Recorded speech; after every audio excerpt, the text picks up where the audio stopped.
Hi everybody, Emily here from It's a Wonderful Wig. So happy you're here to join me in this wig chat topic today. Today I'm going to talk about wearing wigs when you have plenty of biological hair, why you might want to, why you might not want to, how to deal with any weird feelings you might have around that, and how to explain that to others or how to disguise it from others, and how it might be different from someone who has to wear wigs who doesn't have biological hair. First of all, I have to apologize. The lighting is so wonky in my house today. It's the area where I usually film my videos. I have some overhead lights that are completely burnt out, and they're highly specialized bulbs that I can't seem to find anywhere in store or on Amazon because they're back ordered. So it's very dark in that area, and so I'm recording in my son's bedroom, and there's a bright window behind me, and it was gray for like 2 weeks. And now it's bright out there. So there's just blare behind me, so this is the best I can do. So anyway, as you can see today, I have my natural hair. I am going to show you at the end of this video, I have 3 wigs that I use, 3 that I often use to disguise, make people think it's my natural hair that is very similar to my natural hair. I'm going to put one on here while we're talking. So, you know, like I was starting a little bit to talk a little bit about why I started wearing wigs. And, you know, I have had hair loss, over the last couple years. I'm 40, turning 48 here in a week or two. And, you know, I have PCOS. I've had it for years. I also have lupus. And both, you know, PCOS is a hormonal endocrine disorder. Lupus is inflammation disorder, and that can also cause inflammation in your hair follicles. So I haven't had alopecia. I don't have bare patches. I've just had this consistent, chronic, light diffuse shedding for about 4 or 5 years now. But my hair's still growing, right? Because it doesn't get thinner and thinner to be nothing, but it can't ever catch up. Because, you know, I have a lot of hair naturally, or at least I had more naturally, and it's longer and it's kind of a poofy mess. But it takes time to grow back your hair when it's consistently shedding or falling out very lightly. And so that over time became an annoyance to me that, you know, my hair's thinner here. It's always at the crown, it's noticeable, but it's bigger and thicker and poofier and this disaster. And that was one issue. The other issue is, you know, once I hit about 46, I was having to dye my hair every 4 to 6 weeks. And, you know, I have dark hair, right? So this is about... Right now, there was a period when I didn't do it for about 6 months. I do it very infrequently. I did do it in March because I had to go to some dentists and some other doctors, and I want to wear a wig there, and so I did it in March. So this is probably about 6 weeks. But when you have gray hair, you know, and here it's a little thinner here, you can see a little bit of that pattern. So when you have dark hair, the grays are going to show more consistently. So the last time I went to a salon, it's about 2 years ago, and I was complaining to this salon gal, and I was only going about every 6 months, like on my birthday and before Christmas, because with a lot of hair and between the color and the cut, it was like $180. It was expensive. This gal told me, you know, you need to go lighter with your natural hair color. Like I was constantly going dark to cover up. But she says you need to go lighter. You know, you need to go with blonde highlights and a medium to a light brown with a lot of blonde highlights or a gradient or blah, blah, blah. You know, go lighter as you're older now because it will disguise the gray. And the gray will take a lot longer to show. And once I became aware of that, I thought, well, yeah, but my hair is dark. Like, I'm going to have to bleach the hell out of it, which is going to kill my hair and destroy my scalp, just to get to that point. And or even if the generally lightening it without the bleach, putting in highlights, which will be harder for it to show, I'm gonna have to do it regularly, and that's gonna be expensive. And I was just kind of, well, you know, I didn't love any of those concepts. And my hair has always been a big pain. My hair, my whole adult life, I've always wanted the long, beautiful Jane Seymour hair. That was my fantasy. At one point I had these long extensions, all the clip-in kind that took forever to put in, but I'd have to blow and blow and blow dry my hair straight and flat iron it and then put them in. Took like 2 hours, but I was always trying to grow my hair, and as my hair grows, it just gets poofier because it has a layer of curl underneath and the heavier weight straighter on top, and so it's just always been terrible. And but I was, a couple times in my life I cut my hair to my shoulders, kind of like cute style, like in a lot of the wigs I wear, and with naturally kind of curly hair, it always looked pretty cute. But as I finally got it longer and longer, even though it didn't look good, I was afraid to recut it because it took like 7 or 8 years to get to that point, and so you're just kind of stuck. It's like I don't know. One day I was I just, there's a whole other story about how I discovered wigs, but I was kind of hooked. The first 1 or 2 I tried. I originally started because of doing videos, not this, for something else, for my teaching college English, and I oh my gosh, see, it's getting dark. The sun's going back away, so now I kind of look like I'm red. Under this, my sun has an orange light in here. Okay, sorry. So anyway, it's just, my hair's a crap show, and it really is. And so, but I started experimenting, and eventually I just started wearing them around the house. And I worked at home, and I started wearing them once or twice a couple times in the videos. Then I started wearing them around the house. It took months before I ever went anywhere with one. But then I just realized, not only do I not have to dye my hair as often or do anything with my hair, this is what I normally do with my hair, because it's so much work. I don't even bother. For years, this is what I do. Stick it up on a button. That's it. Like, I don't do any, it's too much of a nightmare. Even before I discovered wigs, this is my daily old mom bun, which is not like an old lady bun.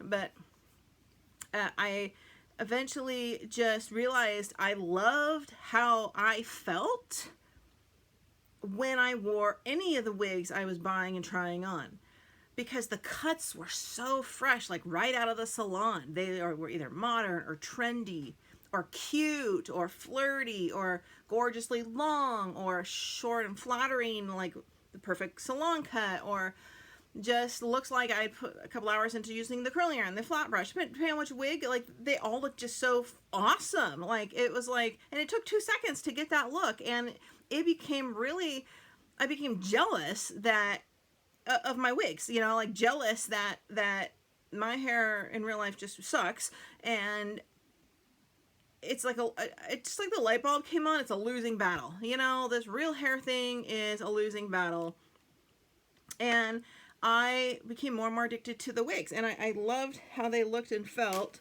So I'll show you, like, my hair. If you look at, I don't know how well you can see here, but it's like this curly rat's nest underneath, which is, my grandfather had naturally curly hair, ringlets, and so my dad, I got it, my son got it, which is great when it's shorter. There's like all this thick stuff here, but it's, when you have it thinning on top, it looks terrible. It looks like, oh, it's sucking into my head, and then it's no good. And I actually have been trimming just randomly for like a year and a half now, put my hair in a ponytail and cut off inches at a time, not even like trying to make it straight, because I'm not wearing my hair down since I've been wearing wigs. And so it's like completely all uneven now. I just gave it a ponytail cut the other day. It's like all like completely uneven. It's just really awful. And then there's gray coming in, and if you look at my hair, there's see how thin it is.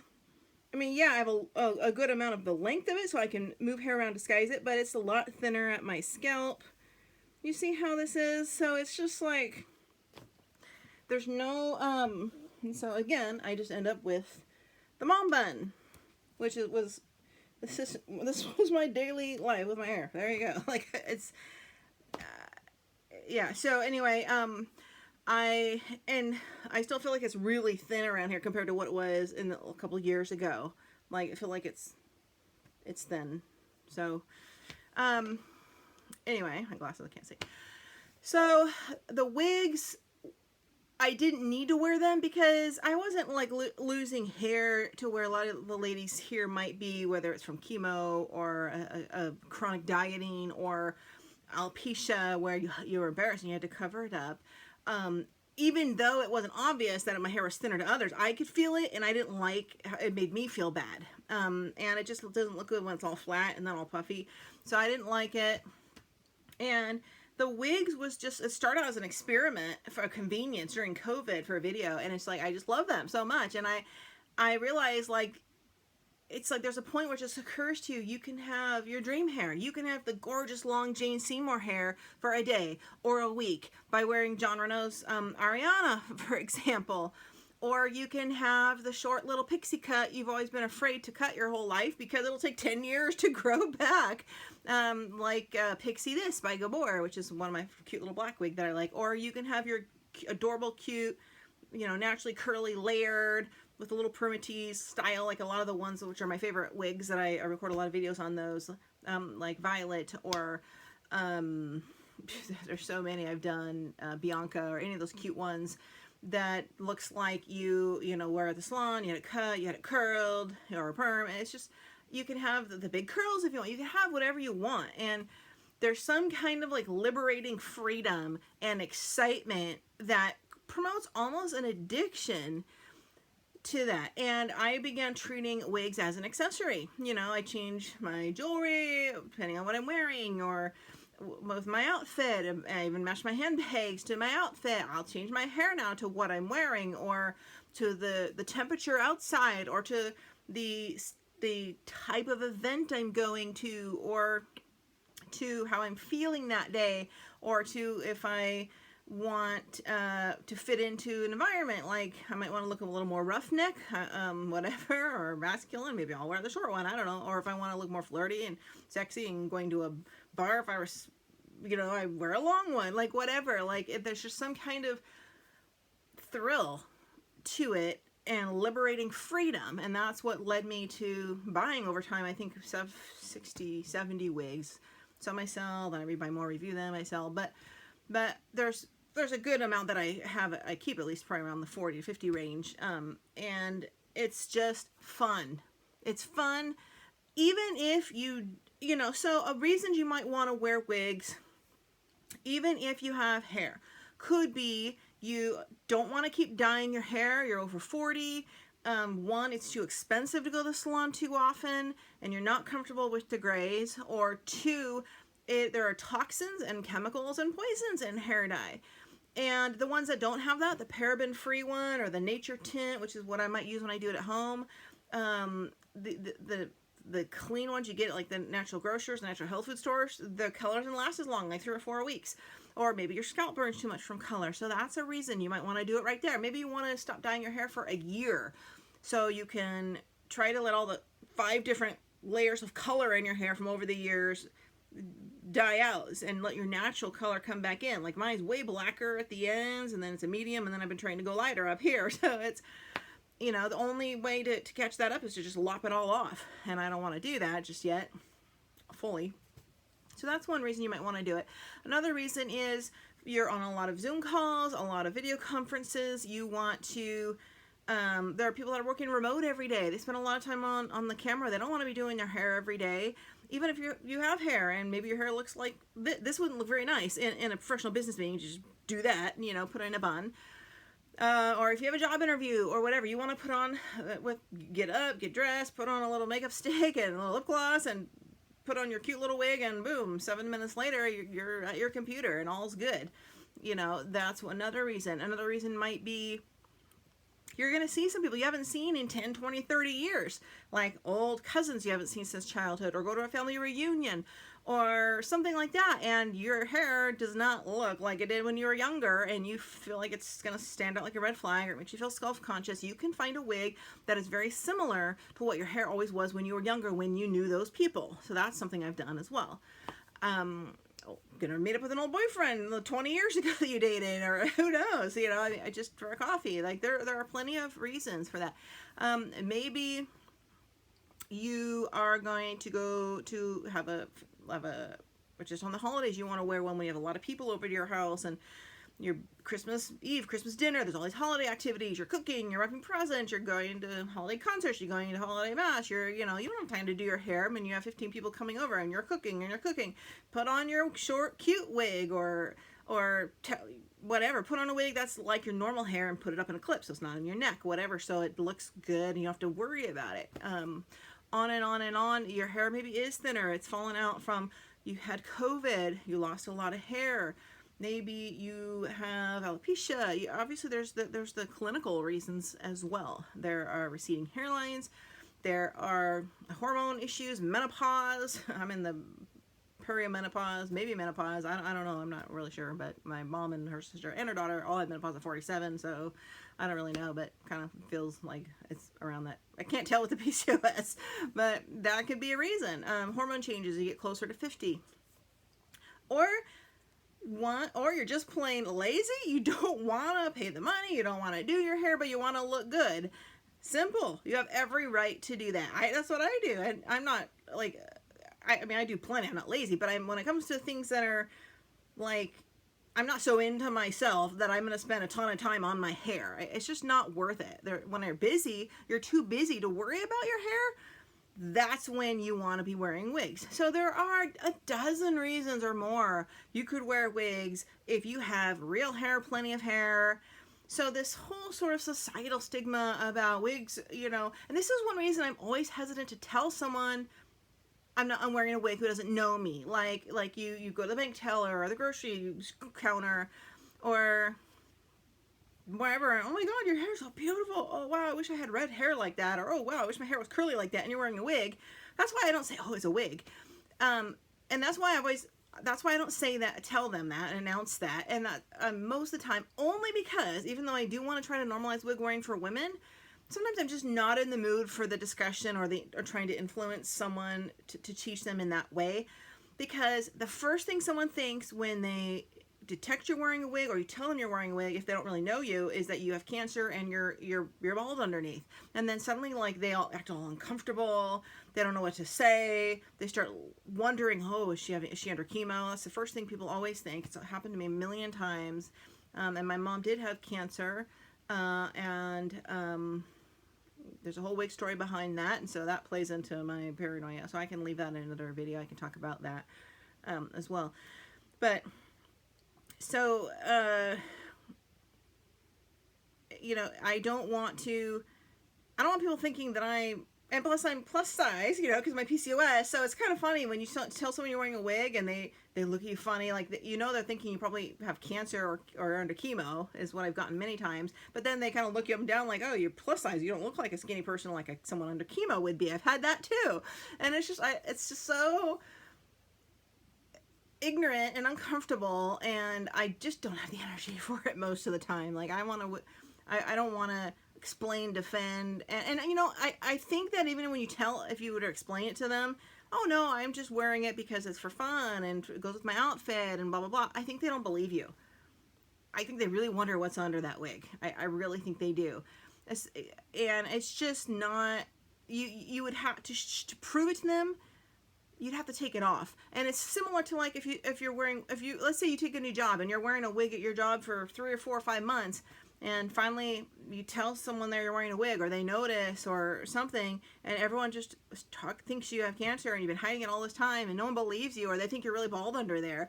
You would have to literally take it off. See, look, I got plenty of hair, you guys. I just hate my hair. Like you have to prove it to them almost. And it's just, it's true. There's all this judgment and stigma and prejudice and ignorance about wigs in society, and it drives me nuts. Like, so I want to be able to influence normalizing wig wearing for women, but I don't want to do it at my expense, like when I'm caught off guard, like in a grocery store or something. It's just, there's not enough time to really have an in-depth conversation with someone like that.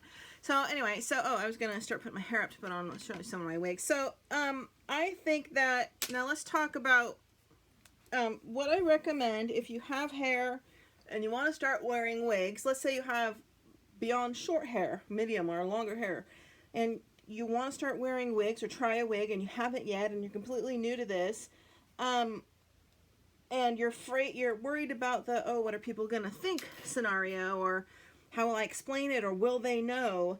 my recommendation is watch a lot of my reviews, see if you can find a cut that, a length, not even a cut, a length that is similar to your current real hair, and in any of the reviews, and then you see what kind of the cut or style is like. It's more important that it's a similar length, because I think people know your hair doesn't miraculously grow overnight or in a month if you go from short, medium hair to long hair. I think people know that. And also, if you go with the shorter wig, you're going to have to stay with it, because if you don't want people to know, because you have to tell them you cut all your hair off, that would be believable. But you can't suddenly show up a few days later with a long wig again, right? And then cat's out of the bag, you guys. So if your goal is to be discreet, and start wearing wigs with no one knowing, you have to find one that's similar to your real hair. And you start by searching for one, like I said, that's the same length. Then you start, pick a length or style that's, it doesn't matter the style, because no matter what hair you have at whatever length, you can style it, you can curl it, flat iron it, just tell people you curled it or you straightened it or whatever. That's not what matters. The length is what matters. And then once you pick a length, you want to find go look for that wig wherever it's for sale. Wigs.com is great. It's my favorite. Find one you like and start looking for one in a similar color to yours.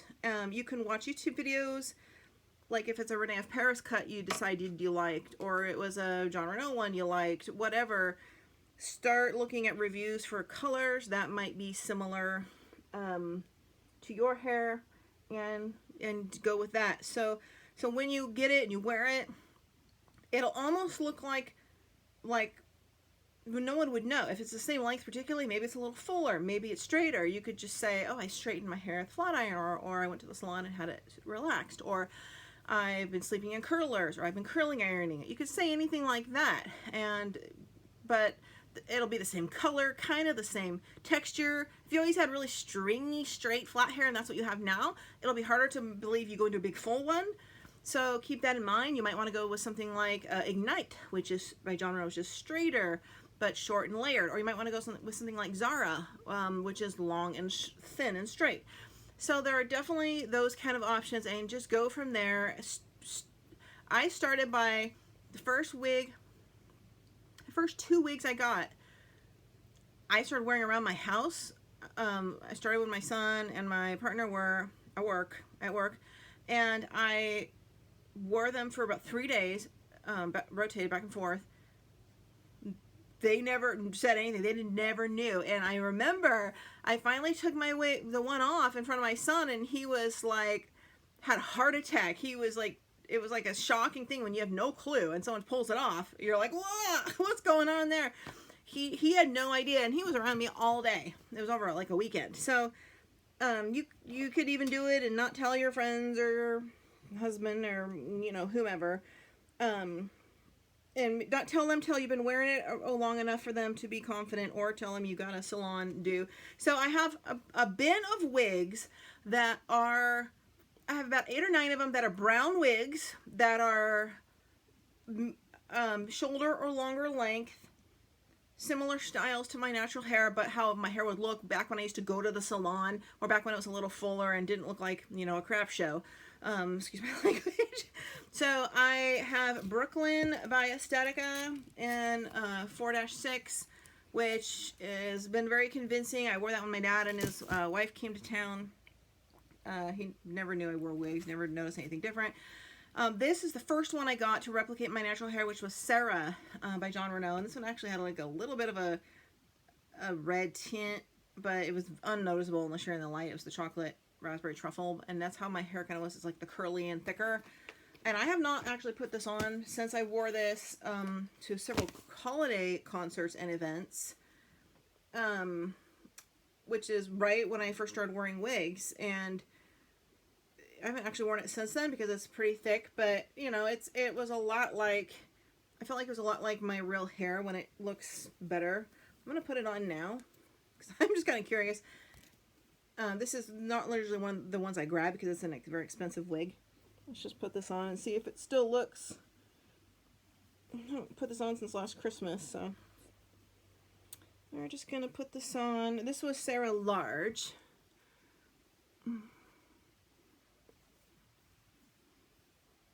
Yeah, so, and this is great. It has a very natural monotop, great part there.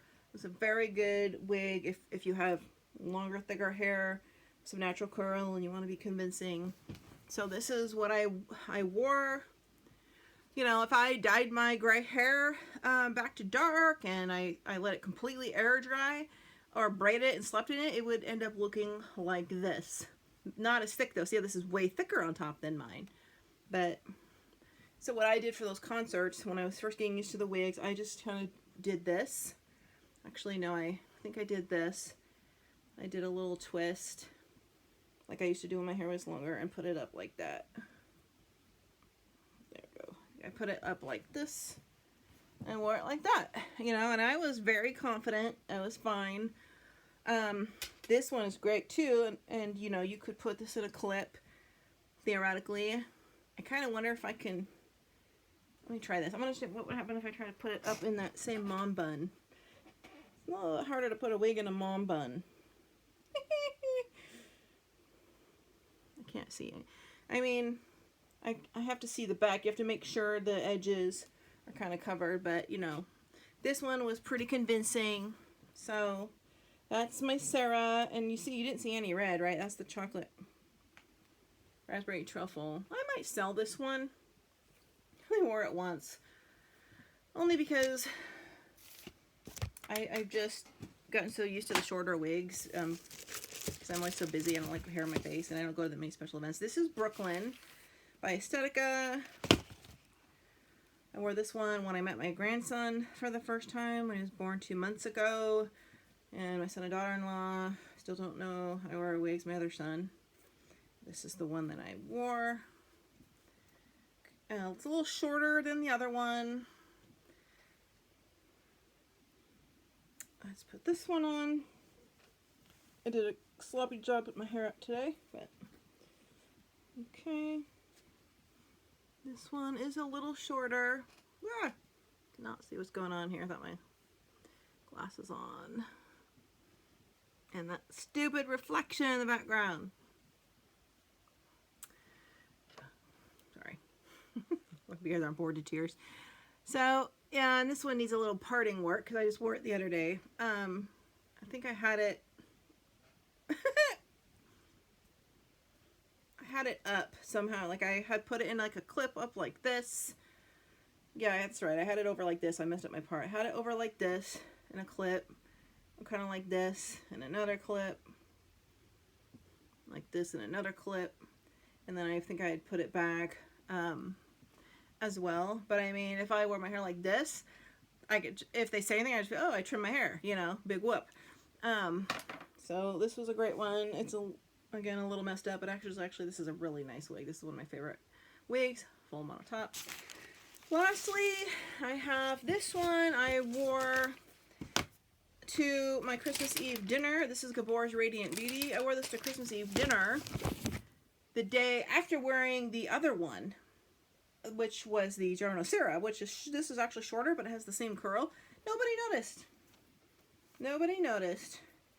Honestly, like, mostly only have men in my life, and they're very unobservant. This one is very similar to how my hair used to be when it was way thicker. All over. Radiant Beauty. This is Radiant Beauty. Not similar to Brooklyn, actually. It's a little thicker on top. You have to heat your hands and flatten it down. This one was really good always for ponytails or like updo, like clip ups. A lot of different things I've done with these wigs. So when you just slap them on, don't do anything, you know, it takes a little bit of finagling and better light, which I can't see. Or I put a headband in this one. So some of these have a little bit of parts that are messed up. So I'm actually going to wear a blonde one today, which I forgot to bring or I would have shown you. But anyway, I just want you to see how if you're going to wear wigs, and you want to wear wigs and you still have plenty of hair, do not be afraid. There's nothing wrong with it. It is fun. It's convenient. It is thrilling. It makes you feel good. It saves you so much time. It saves you money in the long run beyond the cost of wearing the wigs. Be warned, you're probably going to want to buy a lot of them because it's fun. And after I was wearing the brown for a long time, I started getting red, and I started getting blondes, and I started getting so many different colors, and I love them all. Those ones I don't wear around people I know. I wear when I'm doing videos. I wear when I go shopping to different places I don't normally go. I wear them on vacation. I mean, I wear it on my son, he knows, but I wouldn't wear it around extended family members. I did a really crummy job on my hair. Thanks everybody for watching. If you're new, go find a wig that looks like your real hair and give it a shot. You will not be sorry. All right. If you have any questions, I'll answer it in the comments below.